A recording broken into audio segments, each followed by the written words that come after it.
Assalamualaikum warahmatullahi wabarakatuh. Hai guys, apa kamu salah satu pemain lovebird betina?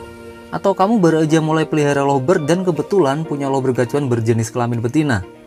Selama ini banyak pemain takut setting kencang pada lovebird betina dikarenakan faktor birahi. Nah, tahukah kamu bahwa sebenarnya kalau kita tahu trik-triknya pengendalian birahi pada lovebird betina, kita bisa lebih terarah dalam memberikan settingan kencang ke lovebird betina gacuan kita. Dan soal over birahi, tenang aja, nanti akan saya share di video ini. Buat kamu yang baru gabung, saya ucapkan selamat datang di channel YK Story. Ini adalah channel yang saat ini sebagian besar kontennya membahas seputar dunia lovebird, mulai dari basic rawatan harian, tips dan trik, sampai dengan settingan lomba. Semua saya kemas dengan cara yang masuk logika dan insya Allah aman untuk diaplikasikan di lovebird gacuanmu. Nah, jangan kemana-mana biar kamu nggak ketinggalan ilmu bermanfaat yang akan saya bagikan gratis di video ini. Mari kita mulai sharingnya.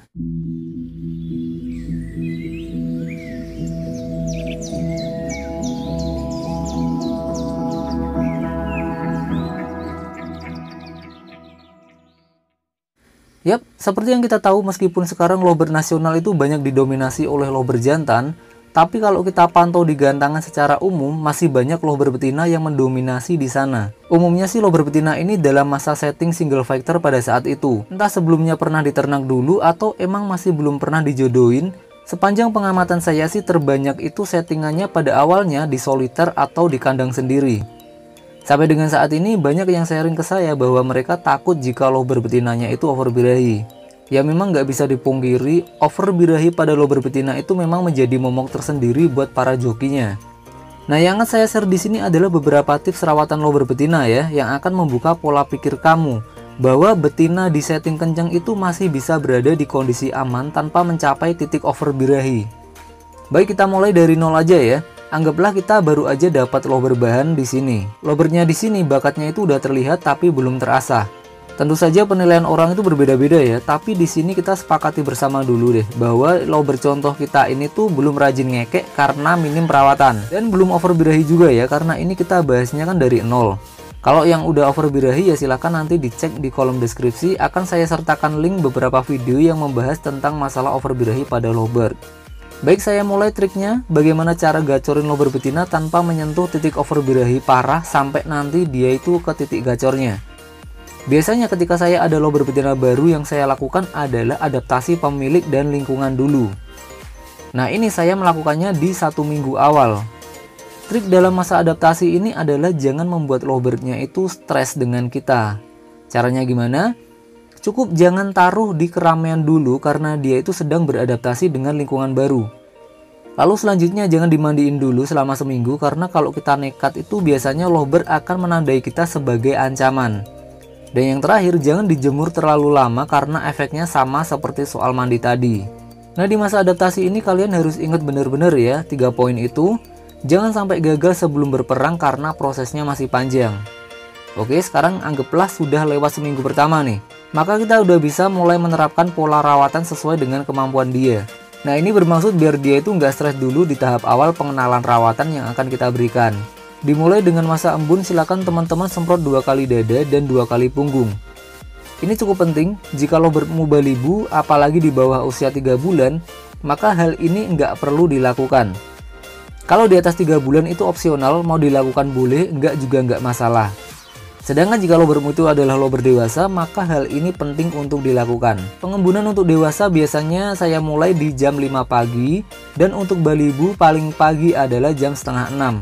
Lanjut lagi pada pola mandi, saya tidak langsung memandikannya ya, tapi selama seminggu full hanya saya pancing mandi ketika kita jemur aja. Nah, jadi silakan dijemur antara 15-30 menit sebelum pukul 10. Dan di tengah sesi jemur kita semprot halus, kira-kira itu 5 kali semprotan buat pancingan aja. Kalau nggak lama dari itu lovebirdnya mau mandi sendiri, ini adalah indikasi atau tanda buat kita bahwa untuk selanjutnya kita nggak perlu memberikan settingan mandi pagi ke lovebird itu. Tapi kalau lovebirdnya nggak mandi, maka nanti akan ada kemungkinan dia harus kita mandikan secara manual ya. Cuma jangan terburu-buru karena takutnya dia nggak cocok untuk dimandikan. Jadi di minggu-minggu ini nggak ada proses mandiin sama sekali, hanya sebatas pancingan aja. Nah, setelah proses rawatan pagi selesai, maka saya akan angin-anginkan lovebird 15-30 menit dan selanjutnya saya kerodong. Di sini sebelum penyimpanan, kerodongnya itu saya semprot sampai lembab. Ini berfungsi agar suhu di dalam sangkar itu nggak terlalu panas untuk lovebird yang sedang beradaptasi dengan lingkungannya. Nah, dalam penyimpanan lober betina sebisa mungkin jauhkan dari lober jantan dan lober balibu. Apa alasannya? Lober jantan akan memicu naiknya birahi pada lober betina gacuan kita.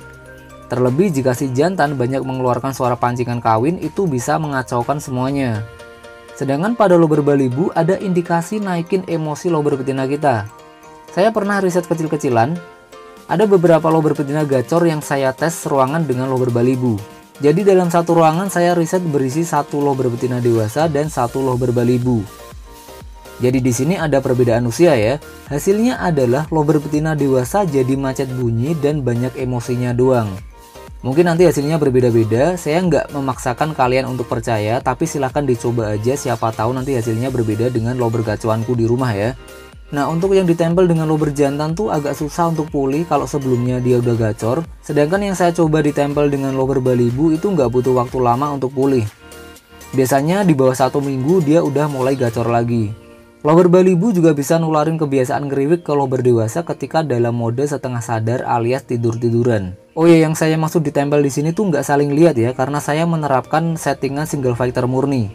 Jadi berbekal dari riset pola penempatan itu bisa saya simpulkan bahwa hasil terbaik adalah ditempatkan di ruangan sendiri, karena ini dia belum ada 1 bulan di rumah kita.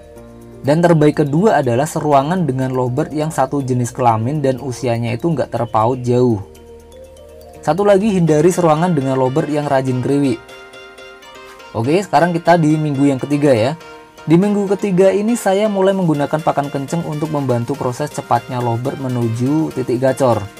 Tentu saja nggak langsung diberikan secara utuh ya, harus ada masa adaptasinya biar lovebirdnya itu nggak langsung drop. Kalau kalian ikutin tiap videoku pasti tahu deh cara oplos pakan selama masa adaptasi. Nah, di minggu ketiga ini bagi yang tadi lovebirdnya nggak mau mandi sendiri, bisa coba kita latih untuk mandiin. Untuk latih mandiin lovebird ini sudah pernah saya buatin videonya, cara mandiin lovebird biar nggak stres dengan kita. Silahkan dicek di kolom deskripsi, nanti saya sertakan link videonya. Lanjut di minggu ketiga ini, karena kita sudah mulai memberikan pakan kenceng, maka harus kita imbangin dengan pelatihan mental untuk buang emosi. Caranya gampang aja, saya rasa kalian udah banyak yang tahu ya. Tapi mungkin saya sedikit beda cara tracknya. Saya biasanya track bawah lovebird, bukan kondisi dicantolin ya, karena biar lebih ringkes aja. Nah, posisinya adalah dengan cara ditempel kandang dan diberi sekat dulu. Sampai kedua lovebirdnya ini saling bersautan, entah itu mompa atau ngetik. Ketika dirasa udah sama-sama kondisi kenceng atau on fire, maka kita singkirkan sekatnya. Dan biarin kedua lovebird itu saling beradu mentalnya. Biasanya dengan pengetrekan lovebird di settingan ini saya nggak terlalu lama. Bahkan paling hanya 1-3 menit aja dan langsung saya pisah. Ini berfungsi agar stamina dan mentalnya itu tetap terjaga setiap hari. Nah, pada saat pemisahan jangan langsung dikerodong karena akan membuat emosi lovebird itu jadi naik. Tapi cukup dibiarkan nggak saling lihat dulu beberapa saat, atau kalau mau dipisah jauh itu lebih bagus. Nah, pengetrekan ini minimal seminggu 2 kali dan maksimal 3 kali aja itu udah cukup. Jangan terlalu keseringan karena kalau kita belum tahu batasan kemampuan lovebird, maka ditakutkan kita akan track lovebird ketika mentalnya itu belum terlalu bagus. Sekarang kita lanjut di minggu yang keempat ya. Ini adalah minggu terakhir biasanya saya menggunakan pakan kenceng dan bersiap untuk adaptasi pakan polos lagi. Pola rawatannya tetap sama dengan sebelumnya, nggak ada yang berbeda.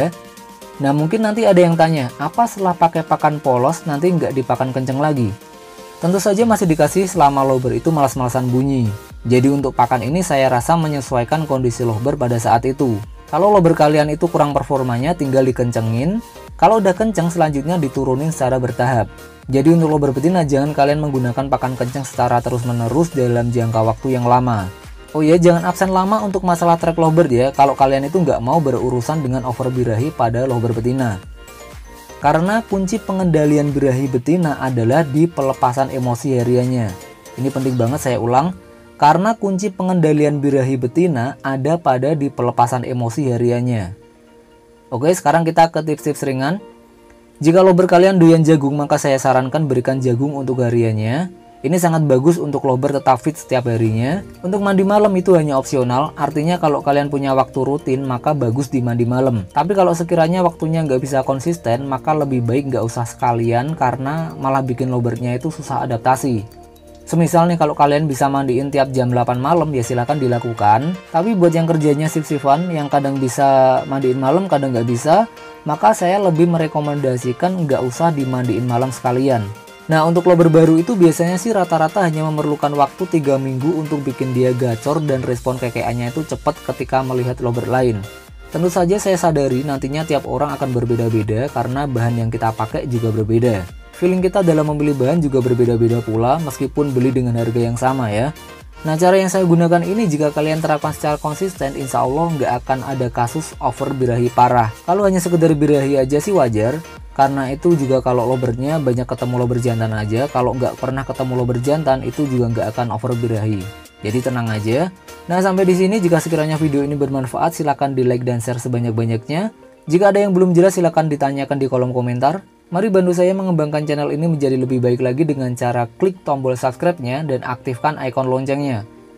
Dengan begitu kamu akan mendapat notifikasi gratis ketika ada video baru di channel ini. Akhirnya selesai sudah video ini, tetap rawat lober kalian dengan baik, jangan terlalu berambisi karena hobi itu untuk melepas stres bukan menambah stres yang baru. Saya Widi Emperium pamit undur diri, sampai jumpa insya Allah di video menarik lainnya. Wassalamualaikum warahmatullahi wabarakatuh. Dadah.